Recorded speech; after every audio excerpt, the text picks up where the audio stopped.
Deus, aleluia, louvado seja o nome do Senhor. Boa noite a todos, a paz do Senhor Jesus para todos que me escutam neste momento, assistem esse vídeo. Bem, meu querido, hoje à noite, agora são 7 horas e 29 minutos, estou aqui na UFCG, Campus Cajazeiras, e hoje eu escolhi um tema tocado pelo Espírito de Deus, de falar sobre a pessoa do Espírito Santo. No livro de Atos dos Apóstolos, capítulo 16, precisamente entre os versículos do 1 ao 8, fala um pouco da pessoa do Espírito Santo. A doutrina do Espírito Santo ocupa lugar central no movimento de renovação espiritual. A preocupação deste pequeno estudo que agora nós vamos abordar aqui nesse vídeo será o de estudar a pessoa do Espírito Santo como pessoa. Vários atributos definem uma pessoa, mas podemos destacar o intelecto, a sensibilidade e a vontade de Deus. Deus subsiste em 3 pessoas: o Pai, o Filho e o Espírito Santo. Você encontra isso no livro de Efésios, no capítulo 4, versículo 6. Portanto, o Pai é pessoa, o Filho é pessoa e o Espírito é pessoa. Muito se tem ensinado sobre o Deus Pai, o Deus Filho, mas pouco se ensina sobre o Espírito Santo. Alguns grupos heréticos afirmam que o Espírito é meramente uma força ou influência impessoal, o que não é verdade. Para nos aprofundarmos neste pequeno estudo bíblico, estamos iniciando nesta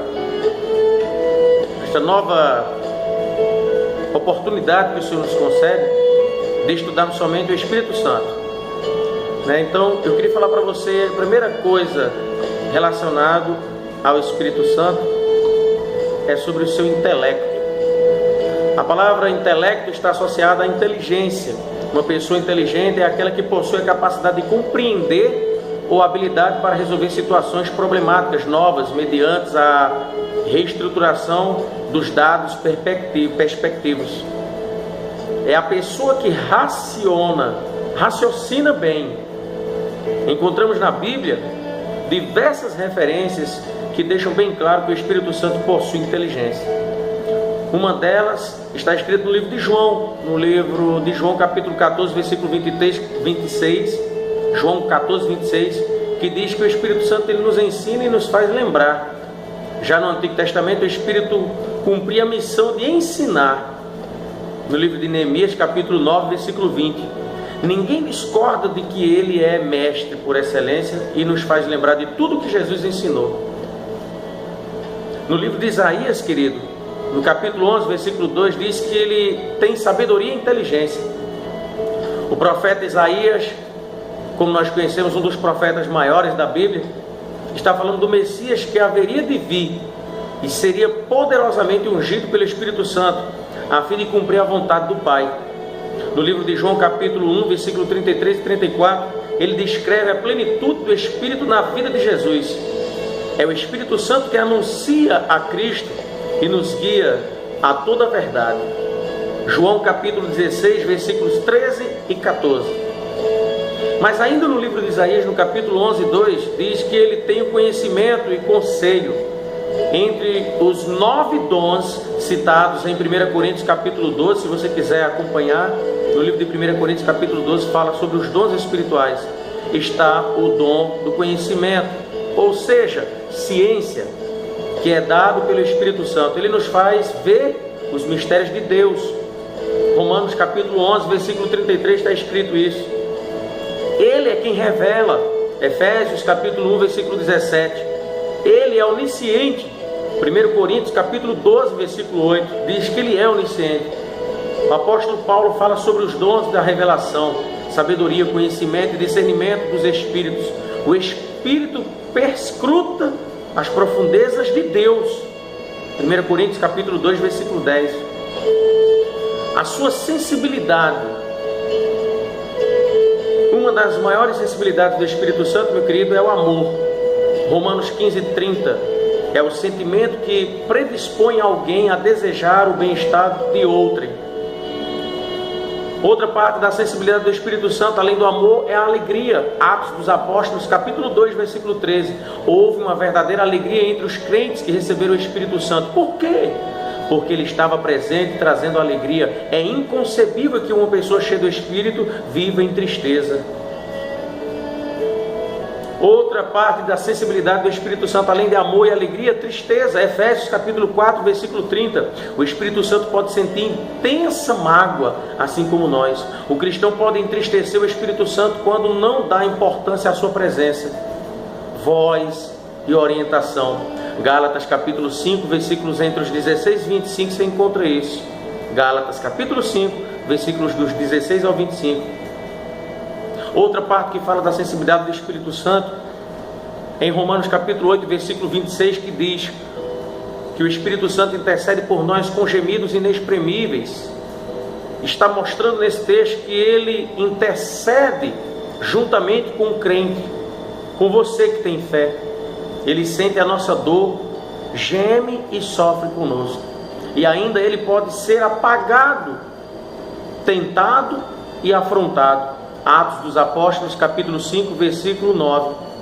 E 1 Tessalonicenses, capítulo 5, versículo 19. E ainda tem uma confirmação no livro de Hebreus, no capítulo 10, versículo 29.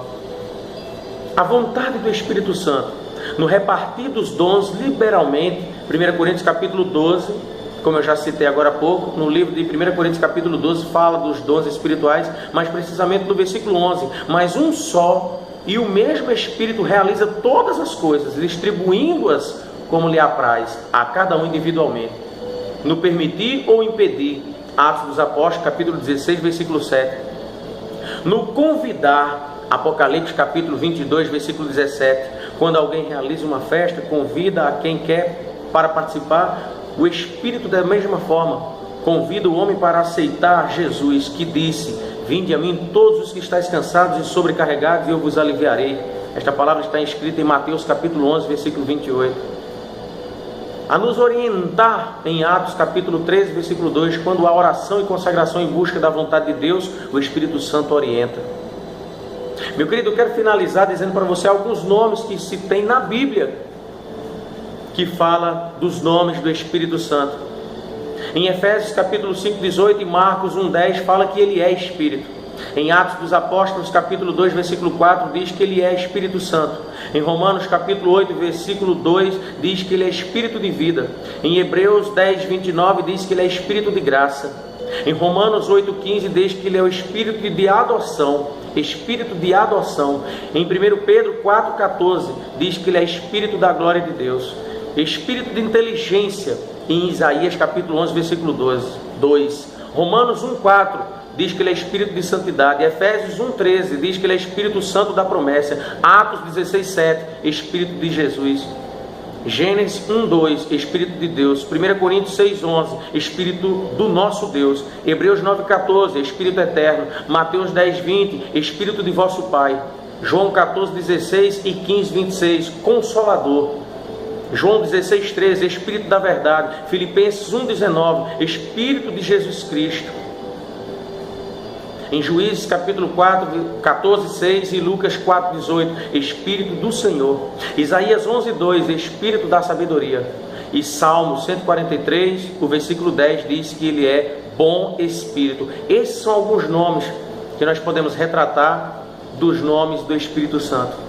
Mas, meu querido, eu finalizo este pequeno vídeo dizendo para você como identificar realmente o agir do Espírito Santo. Hoje, em muitas igrejas estão brincando com o Espírito Santo. E eu quero te alertar nesta noite. Cuidado com os falsos profetas. Existem 3 tipos de línguas. A língua da carne, que é o homem falando. A língua do Espírito de Deus, a língua dos anjos. E a língua de Satanás. Satanás também ora em línguas. Mas pastor, eu fui numa igreja que o pastor orou em línguas, passou 40 minutos. A Bíblia diz bem claro: se é para que falem línguas estranhas, mas não haja intérprete, é bom que se calem.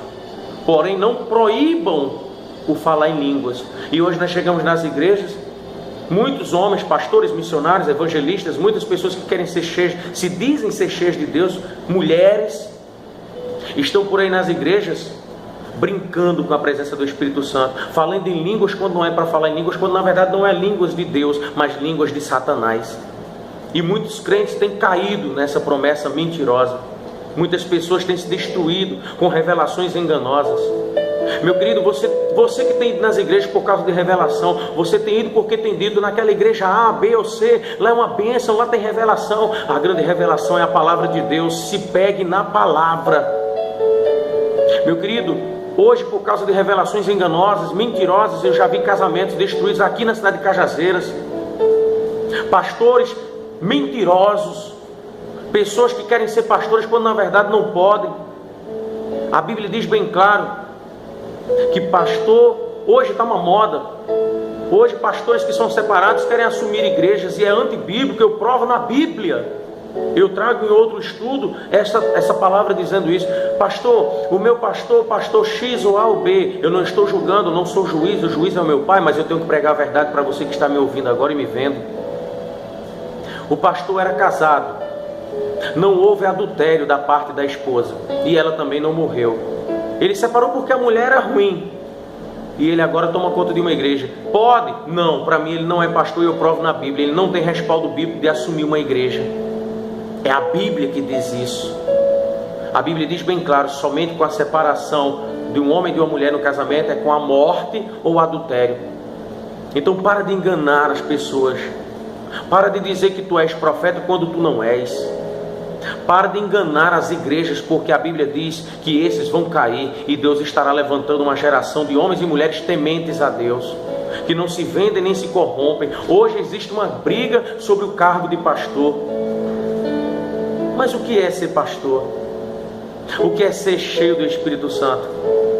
Você que está me ouvindo e me assistindo agora, eu não entro numa igreja que quando eu chego lá, está lá barulheira. Essa questão de dizer que está cheio do Espírito Santo, derrubando bateria de igreja, derrubando cadeira, quebrando tudo, derrubando tudo, isso é a maior mentira. Não existe este agir do Espírito de Deus. Isto é uma heresia. Heresia é a mesma coisa de dizer que é uma abominação aos olhos de Deus. E por causa disso, muitas pessoas têm medo de entrar nas igrejas evangélicas, principalmente as pentecostais, por causa de um pentecostalismo mentiroso e medíocre. Meu querido, não vá para a igreja por causa deste fogo. Hoje nós encontramos pessoas fazendo: eu estou na campanha da prosperidade, a campanha da porta aberta, a campanha da chave, a campanha da vitória, a campanha da minha bênção, mas esquecem de fazer a maior campanha por salvação de almas. As pessoas estão brincando hoje com as igrejas. Pessoas estão abrindo igreja hoje como se fosse comércio. Estão usando as igrejas hoje como comércio. E por causa de alguns, todos os outros pastores levam o nome de ladrões e outros nomes terríveis, por causa desses falsos e mentirosos pastores. Eu não tenho nada contra pastores. Eu prego a palavra. Ela vai cortar em quem estiver com o altar em desordem. Meu querido, não procure uma igreja por causa do fogo. Não se encoste numa pessoa porque ela tem revelação. Essa revelação é mentirosa e não é de Deus. Sabe quando é que você identifica o maior toque do Espírito Santo dentro de uma igreja? Não é quando as pessoas estão se abraçando, derrubando, quebrando, pisando na cabeça dos outros, não. Enfiando o dedo no olho do outro, pulando que nem pipoca, parece chimpanzé. Não. A maior revelação de saber que o Espírito Santo está atuando no coração da pessoa e na mente da pessoa é quando ela está num momento de paz com Deus e você vê uma lágrima escorrendo no seu rosto. Aí sim é o mover do Espírito Santo. Quem não lembra daquele texto que diz que o profeta estava dentro de uma caverna? Primeiro veio um terremoto, depois veio um vento impetuoso que fendeu a rocha, veio o fogo. Deus não estava nem na tempestade, no vento, nem no fogo, em nada. Mas a Bíblia diz e nos ensina que uma brisa leve passou sobre aquele lugar, e era o Espírito Santo dizendo para o profeta que o lugar daquele profeta não era na caverna. Deus me instrui a dizer para você nesta noite: cuidado com essas falsas igrejas, com as falsas doutrinas criadas por homens. Cuidado com o pentecostalismo exagerado. A nossa igreja pentecostal de Jerusalém é uma igreja pentecostal. Pela misericórdia de Deus, eu tenho o dom de orar em línguas estranhas. Mas a Bíblia me ensina que a oração em línguas não significa dizer que é poder de Deus, e eu provo na Bíblia. E se alguém achar que eu estou falando errado, vem até a minha casa e eu vou pregar para você, para te ensinar, movido pelo Espírito de Deus.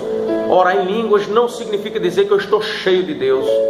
Satanás ora em línguas, ele está cheio de Deus? Fica a interrogação para você. Meu querido, se apegue na palavra de Deus, que é a maior revelação. Se apegue na palavra. Se apegue na palavra. Quer saber revelação? Leia a Bíblia. Ah, mas eu não sei ler. Então ore mais, jejue mais, se consagre mais. Eu não tenho nada contra a ABC, eu não estou pregando contra igrejas aqui. Eu estou pregando contra os falsos profetas. Aí eu prego. Cajazeiras está cheia de homens assim. Um pentecostalismo miserável e mentiroso. Mas eu confio na promessa do Senhor que diz: e eis que derrubarei todos os falsos profetas e levantarei uma geração humilde, uma geração temente a mim, não corrompida. Hoje estão vendendo bênção nas igrejas, estão vendendo orações. Isto é a maior mentira, meu querido, pois Jesus nos ensinou: dei de graça o que recebeste de graça. Meu querido, eu finalizo este pequeno vídeo dizendo para você: orar em línguas não significa dizer que você está cheio de Deus, pois a Bíblia diz que quem ora em línguas fala para si mesmo e para Deus. Ninguém entende a oração em línguas. O apóstolo Paulo, ele nos retrata para finalizar dizendo: é melhor que se haja profecia na igreja, porque ela vai edificar toda a igreja, do que ter a revelação e não haver um intérprete. Você que gosta de revelação, você já tem jejuado pelas pessoas, pelas prostitutas, pelos homossexuais, pelos bandidos? Não, talvez não. Sabe por quê? Porque você é santo demais. Porque você é o bambambam, você é o santo. E eles não podem, porque você usa a expressão: eles são ímpios. Cuidado com a tua língua, querido. Um dia você e eu também fomos assim. E pela misericórdia de Deus, hoje estamos aqui.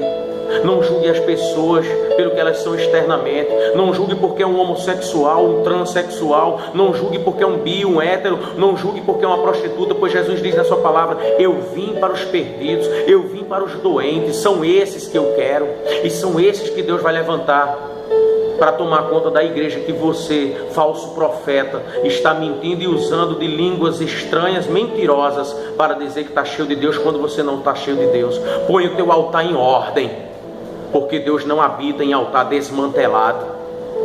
Faça uma análise da sua vida. O dia de Jesus está voltando, e Ele vai jogar no lago de enxofre. Lá em Apocalipse está escrito: Satanás e os seus seguidores, os falsos profetas, é a besta, o anticristo.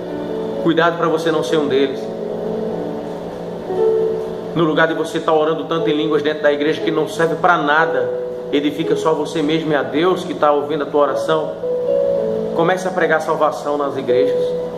No lugar de você pedir tanto dinheiro, tem muitas pessoas que estão concentradas só no dízimo e oferta, só prega hoje dízimo e oferta.